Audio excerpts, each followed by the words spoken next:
Hand in hand, ship and breeze blew on, but the breeze came faster than the ship, and soon the Pequod began to rock.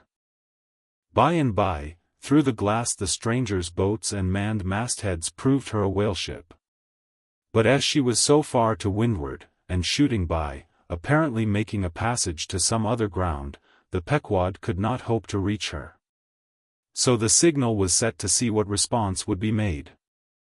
Here be it said, that like the vessels of military marines, the ships of the American whale fleet have each a private signal, all which signals being collected in a book with the names of the respective vessels attached, every captain is provided with it.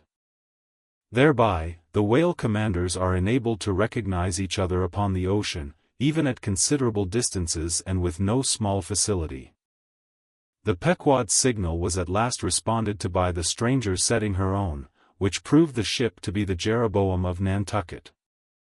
Squaring her yards, she bore down, ranged a beam under the Pequod's lee, and lowered a boat. It soon drew nigh, but, as the side ladder was being rigged by Starbuck's order to accommodate the visiting captain, the stranger in question waved his hand from his boat's stern in token of that proceeding being entirely unnecessary. It turned out that the Jeroboam had a malignant epidemic on board, and that Mayhew, her captain, was fearful of infecting the Pequod's company.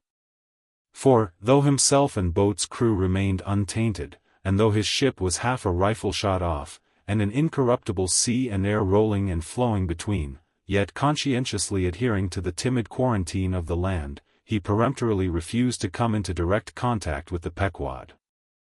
But this did by no means prevent all communications.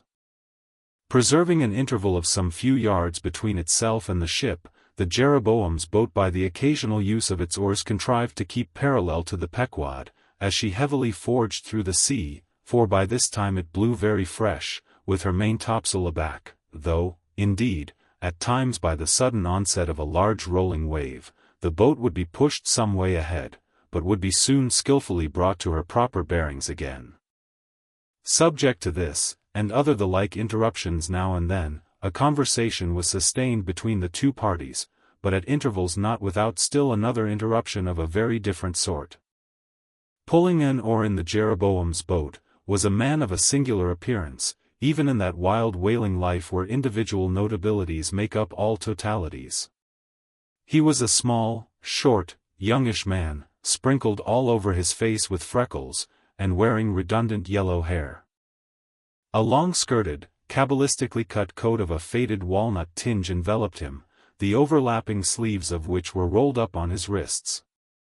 A deep, settled, fanatic delirium was in his eyes.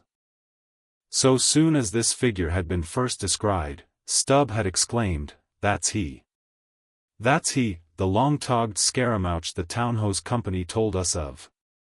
Stubb here alluded to a strange story told of the Jeroboam, and a certain man among her crew, some time previous when the Pequod spoke the Townhoe. According to this account and what was subsequently learned, it seemed that the scaramouch in question had gained a wonderful ascendancy over almost everybody in the Jeroboam. His story was this. He had been originally nurtured among the crazy society of Neskuna Shakers, where he had been a great prophet, in their cracked, secret meetings having several times descended from heaven by the way of a trapdoor, announcing the speedy opening of the seventh vial, which he carried in his vest pocket, but which, instead of containing gunpowder, was supposed to be charged with laudanum. A strange, apostolic whim having seized him, he had left Neskuna for Nantucket, where, with that cunning peculiar to craziness, he assumed a steady, common-sense exterior, and offered himself as a green-hand candidate for the Jeroboam's whaling voyage. They engaged him, but straightway upon the ship's getting out of sight of land, his insanity broke out in a freshet. He announced himself as the Archangel Gabriel, and commanded the captain to jump overboard. He published his manifesto, whereby he set himself forth as the deliverer of the Isles of the Sea and Vicar General of all Oceanica.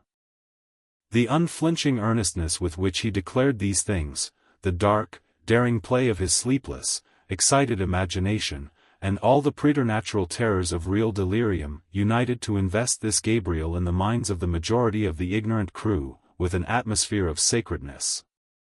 Moreover, they were afraid of him. As such a man, however, was not of much practical use in the ship, especially as he refused to work except when he pleased, the incredulous captain would fain have been rid of him, but apprised that that individual's intention was to land him in the first convenient port, the archangel forthwith opened all his seals and vials, devoting the ship and all hands to unconditional perdition, in case this intention was carried out.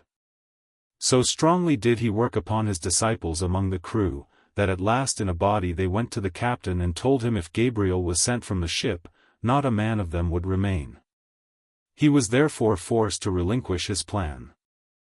Nor would they permit Gabriel to be any way maltreated, say or do what he would, so that it came to pass that Gabriel had the complete freedom of the ship. The consequence of all this was, that the archangel cared little or nothing for the captain and mates, and since the epidemic had broken out, he carried a higher hand than ever, declaring that the plague, as he called it, was at his sole command, nor should it be stayed but according to his good pleasure. The sailors, mostly poor devils, cringed, and some of them fawned before him, in obedience to his instructions, sometimes rendering him personal homage, as to a god. Such things may seem incredible, but, however wondrous, they are true. Nor is the history of fanatics half so striking in respect to the measureless self-deception of the fanatic himself, as his measureless power of deceiving and bedeviling so many others. But it is time to return to the Pequod. "I fear not thy epidemic, man," said Ahab from the bulwarks, to Captain Mayhew, who stood in the boat's stern, "come on board." But now Gabriel started to his feet. Think of the fevers, yellow and bilious. Beware of the horrible plague. Gabriel! Gabriel, cried Captain Mayhew, thou must either, but that instant a headlong wave shot the boat far ahead, and its seethings drowned all speech. Hast thou seen the white whale? Demanded Ahab, when the boat drifted back. Think of thy whaleboat, stoven and sunk. Beware of the horrible tale. I tell thee again, Gabriel, that, but again the boat tore ahead as if dragged by fiends. Nothing was said for some moments, while a succession of riotous waves rolled by, which by one of those occasional caprices of the seas were tumbling, not heaving it. Meantime, the hoisted sperm whale's head jogged about very violently, and Gabriel was seen eyeing it with rather more apprehensiveness than his archangel nature seemed to warrant. When this interlude was over, Captain Mayhew began a dark story concerning Moby Dick, not, however, without frequent interruptions from Gabriel, whenever his name was mentioned, and the crazy sea that seemed leagued with him. It seemed that the Jeroboam had not long left home, when upon speaking a whale ship, her people were reliably apprised of the existence of Moby Dick, and the havoc he had made. Greedily sucking in this intelligence, Gabriel solemnly warned the captain against attacking the white whale, in case the monster should be seen, in his gibbering insanity, pronouncing the white whale to be no less a being than the Shaker God incarnated, the Shakers receiving the Bible. But when, some year or two afterwards, Moby Dick was fairly sighted from the mastheads, Macy, the chief mate, burned with ardor to encounter him, and the captain himself being not unwilling to let him have the opportunity, despite all the archangel's denunciations and forewarnings, Macy succeeded in persuading 5 men to man his boat. With them he pushed off, and, after much weary pulling, and many perilous, unsuccessful onsets, he at last succeeded in getting one iron fast. Meantime, Gabriel, ascending to the main royal masthead, was tossing one arm in frantic gestures, and hurling forth prophecies of speedy doom to the sacrilegious assailants of his divinity. Now, while Macy, the mate, was standing up in his boat's bow, and with all the reckless energy of his tribe was venting his wild exclamations upon the whale, and essaying to get a fair chance for his poised lance, lo! A broad white shadow rose from the sea, by its quick, fanning motion, temporarily taking the breath out of the bodies of the oarsmen. Next instant, the luckless mate, so full of furious life, was smitten bodily into the air, and making a long arc in his descent, fell into the sea at the distance of about 50 yards. Not a chip of the boat was harmed, nor a hair of any oarsman's head, but the mate forever sank. It is well to parenthesize here, that of the fatal accidents in the sperm whale fishery, this kind is perhaps almost as frequent as any. Sometimes, nothing is injured but the man who is thus annihilated, oftener the boat's bow is knocked off, or the thigh-board, in which the headsman stands, is torn from its place and accompanies the body. But strangest of all is the circumstance, that in more instances than one, when the body has been recovered, not a single mark of violence is discernible, the man being stark dead. The whole calamity, with the falling form of Macy, was plainly descried from the ship. Raising a piercing shriek, the vial! The vial! Gabriel called off the terror-stricken crew from the further hunting of the whale. This terrible event clothed the archangel with added influence, because his credulous disciples believed that he had specifically foreannounced it, instead of only making a general prophecy, which any one might have done, and so have chanced to hit one of many marks in the wide margin allowed. He became a nameless terror to the ship. Mayhew having concluded his narration, Ahab put such questions to him, that the stranger captain could not forbear inquiring whether he intended to hunt the white whale, if opportunity should offer. To which Ahab answered, "Aye." Straightway, then, Gabriel once more started to his feet, glaring upon the old man, and vehemently exclaimed, with downward pointed finger, think of the blasphemer, dead, and down there, beware of the blasphemer's end. Ahab stolidly turned aside, then said to Mayhew, "Captain, I have just bethought me of my letter bag, there is a letter for one of thy officers, if I mistake not. Starbuck, look over the bag." Every whale ship takes out a goodly number of letters for various ships, whose delivery to the persons to whom they may be addressed, depends upon the mere chance of encountering them in the four oceans. Thus, most letters never reach their mark, and many are only received after attaining an age of 2 or 3 years or more. Soon Starbuck returned with a letter in his hand.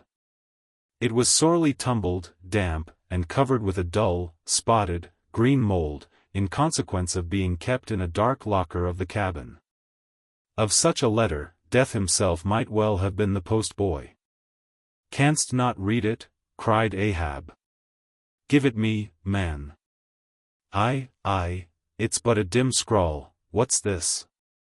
As he was studying it out, Starbuck took a long cutting spade pole, and with his knife slightly split the end, to insert the letter there, and in that way, hand it to the boat, without its coming any closer to the ship. Meantime, Ahab holding the letter, muttered, "Mr. Har, yes, Mr. Harry, a woman's pinny hand, the man's wife, I'll wager. Mr. Harry Macy, ship Jeroboam, why it's Macy, and he's dead. Poor fellow! Poor fellow!" "And from his wife," sighed Mayhew, "but let me have it." "Nay, keep it thyself," cried Gabriel to Ahab, "thou art soon going that way." "Curses throttle thee," yelled Ahab. Captain Mayhew, stand by now to receive it, and taking the fatal missive from Starbuck's hands, he caught it in the slit of the pole, and reached it over towards the boat. But as he did so, the oarsman expectantly desisted from rowing, the boat drifted a little towards the ship's stern, so that, as if by magic, the letter suddenly ranged along with Gabriel's eager hand. He clutched it in an instant, seized the boat knife, and impaling the letter on it, sent it thus loaded back into the ship. It fell at Ahab's feet. Then Gabriel shrieked out to his comrades to give way with their oars, and in that manner the mutinous boat rapidly shot away from the Pequod. As, after this interlude, the seamen resumed their work upon the jacket of the whale, many strange things were hinted in reference to this wild affair.